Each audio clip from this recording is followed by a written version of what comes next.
Hi, I'm Ozem Ellis, and in this quick video, I'll be going through some of the steps that I take when editing portraits in Photoshop.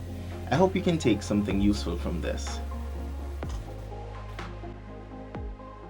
Okay, so the image that I've chosen for this demonstration is a shot from a photo shoot I did a few weeks ago with Brittany.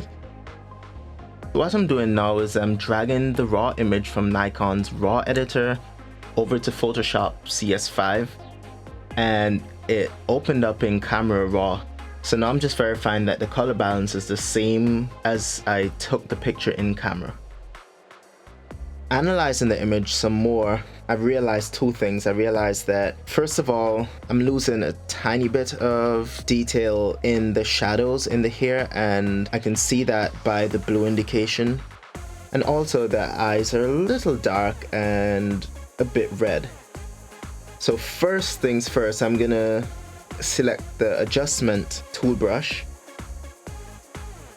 Then what I'm doing is I'm raising the exposure on that brush and going in with the brush set on auto mask, just painting into the shadows to bring back some detail without making the image look weird.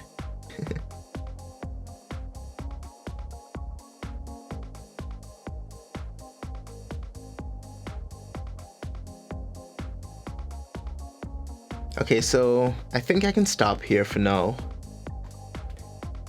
So moving on to the eyes, what I'm doing now is I'm selecting new and I'm adjusting the saturation down about -30.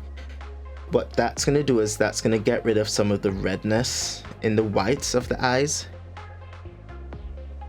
I'm just painting around the pupil just in the whites. So now I'm going to check the show mask box to make sure that the area I wanted to affect was affected and nothing else. I've gone ahead and selected the erase option, and what I'm doing is I'm painting around the eyelids and the pupils just to get rid of some of that spill, and then I'm going to uncheck it. So another important piece of advice is you want to preview your image before and after to make sure that you constructively edited the image and not destroyed it.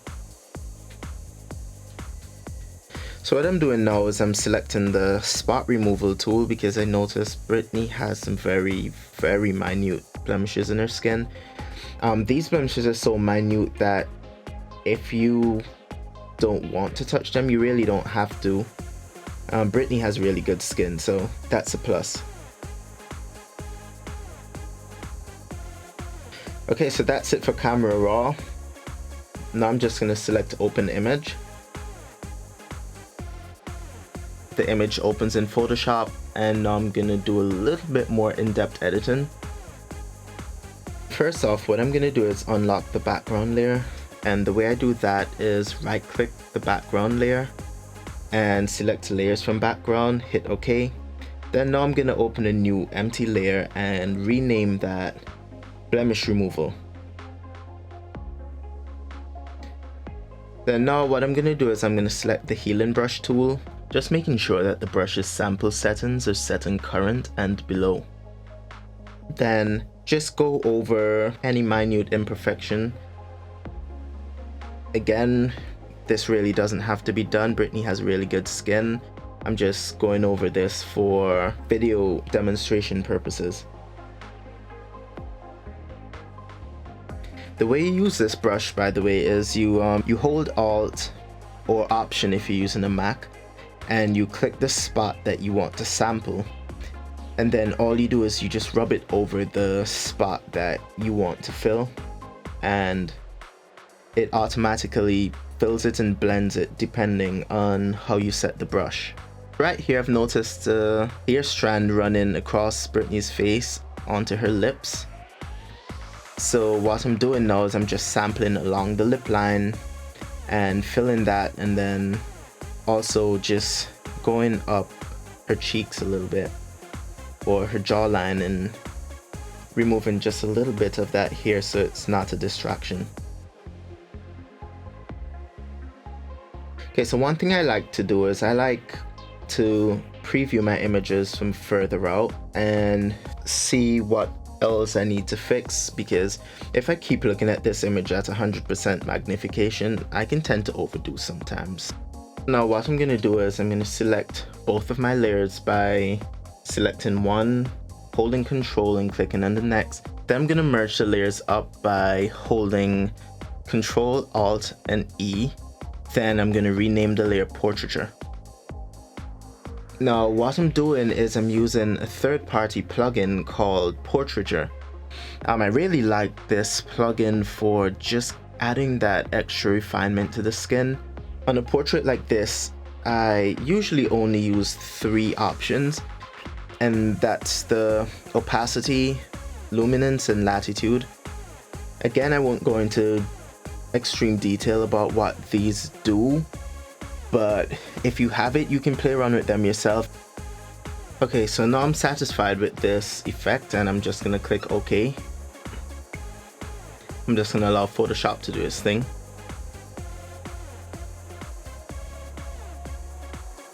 Now I'd like to add some contrast to this image, and how I'm gonna do that is I'm gonna create a new adjustment layer called Curves. Then I'm gonna go ahead and set the curves layer to linear contrast. What I also like to do to preserve the color of my image is go into the blending mode of the layer itself and select luminosity. That way it doesn't give it that oversaturated appearance, but it keeps the colors true.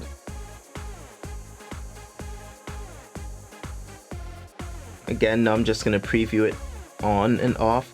For this image, I've decided to only use the contrast on Brittany, so what I'm doing now is I'm inversing the layer mask by clicking on the layer mask and holding Control and I. What I'm doing now is I'm selecting a brush. I'm adjusting the size of the brush by right clicking and adjusting the size. I want to have a pretty soft brush so that the edges blend out really nicely, so I've selected the softest brush there is. And again, you want to make sure that the brush is set in white so that you can paint in the area that you want. And I've chosen to do this so that Brittany can stand out from the background a lot more, and this image is coming together so nicely. For my final step, I'm just going to create another curves layer, and this time I'm just going to pull the midtones down just a little bit. Now what I'm going to do here is a little trick to make the model stand out from the background. I'm just going to select a black color and make the brush slightly larger. Then I'm just going to paint over that curves layer. What this does is it excludes the model from the effect that I've created by pulling down the mid section of the curves layer. This makes the subject pop and gives a little bit more separation from the background. So this is a part where I look at the before and after versions of the image just to make sure that the image was constructively edited and not destroyed. And looks really good to me, so I'll just leave it there.